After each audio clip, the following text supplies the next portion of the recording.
শোনা যায় উত্তম কুমার নাকি খুব পজিটিভ ছিলেন সাবিত্রী চট্টোপাধ্যায়কে নিয়ে।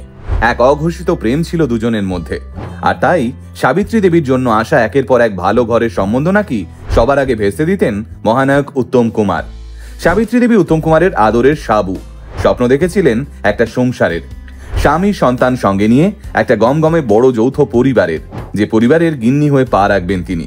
কিন্তু জীবন তাকে বারংবার বুঝিয়েছে অতি সুন্দরী না পায় বর, আর অতি সংসারী না পায় ঘর। আর তাই জীবনের বেশিরভাগ সময়টায় দুই বিবাহিত পুরুষের জীবনে তাদের আদার ওয়েম্যান হয়ে থেকে গেছিলেন মানুষটা। কিন্তু তবুও চাননি তার জন্য কারোর সংসার ভাঙুক। অপূর্ণতার মধ্যেই খুঁজে নিয়েছিলেন জীবনের পূর্ণতা। ভারতবর্ষের বাংলা চলচ্চিত্রের কিংবদন্তি, বাংলার ম্যাটিনি আইডল অভিনেত্রী সাবিত্রী চট্টোপাধ্যায়।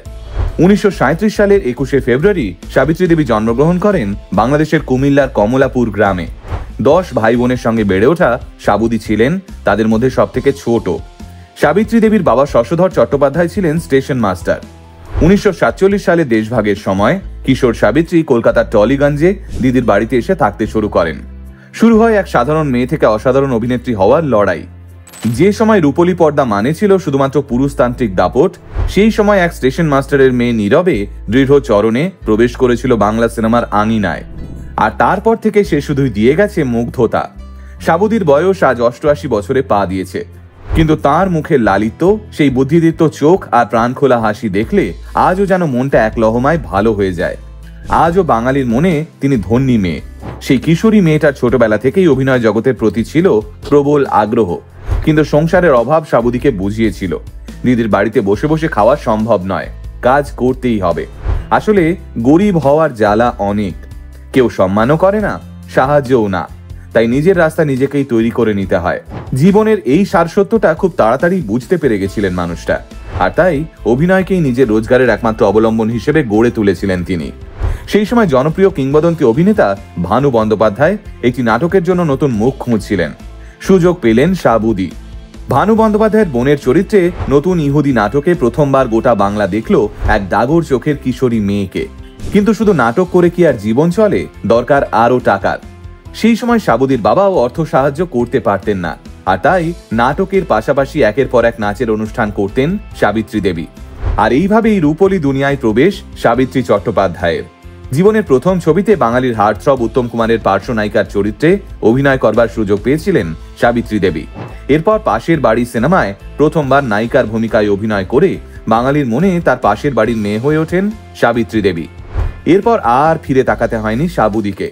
রাত ভোর, নূপুর, বধূ, ধন্যী মেয়ে, মরুতীর্থ হিংলাজ, মাল্যদান, উত্তরায়ণ, মৌচাকের মতো একের পর এক সুপারহিট সিনেমায় অভিনয় করে আপামর বাঙালির মন জয় করে নিয়েছেন তিনি।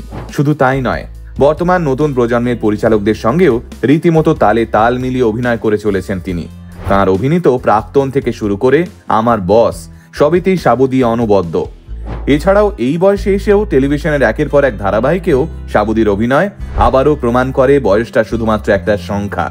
কিন্তু এত সাফল্যের মাঝেও মানুষটার জীবনের ছন্দে কোথাও গিয়ে ভাঁটা পড়েছে একের পর এক অপূর্ণ প্রেমে। উত্তম প্রেমেও যেমন মানুষটা প্রতিনিয়ত যন্ত্রণায় বিদ্ধ হয়েছেন, ঠিক তেমনই গভীর যন্ত্রণা পেয়েছেন সর্বেন্দ্র সিংকে ভালোবেসেও। দুর্ভাগ্যবশত সর্বেন্দ্রও ছিলেন বিবাহিত, কিন্তু সাবিত্রীর সঙ্গেও তার সম্পর্ক ছিল গভীর। আর সেই সম্পর্কের গভীরতা এতটাই বেশি ছিল যে সাবিত্রী দেবী সর্বেন্দ্রকে মনে মনে নিজের স্বামী হিসেবে গ্রহণ করে নিয়েছিলেন। লিভার সিরোসিসে মৃত্যু হয়েছিল সর্বেন্দ্র সিং এর, যাকে প্রাণ দিয়ে ভালোবেসে নিজের স্বামীর আসনে বসিয়েছিলেন। দুর্ভাগ্যবশত তাকে শেষবারের জন্য দেখতে দেওয়া হয়নি সাবিত্রী দেবীকে। আর তাই আত্মজীবনী সত্যি সাবিত্রীতে সাবিত্রী চট্টোপাধ্যায়ের লেখনীতে বারংবার ফুটে উঠেছে তার জীবনের এই যন্ত্রণাময় অধ্যায়। ভালোবেসে সংসার পাননি, স্ত্রীর স্বীকৃতি পাননি, স্মৃতিতে সিঁদুর দিয়ে বেনারসি পরে ভালোবাসার মানুষের সঙ্গে বিয়ের মন্ত্র উচ্চারণ করবার সৌভাগ্য হয়নি মানুষটার। কিন্তু তবুও ভালোবাসার প্রতি নিজের দায়িত্ব, কর্তব্য সবটা প্রাণ ঢেলে করে গেছেন।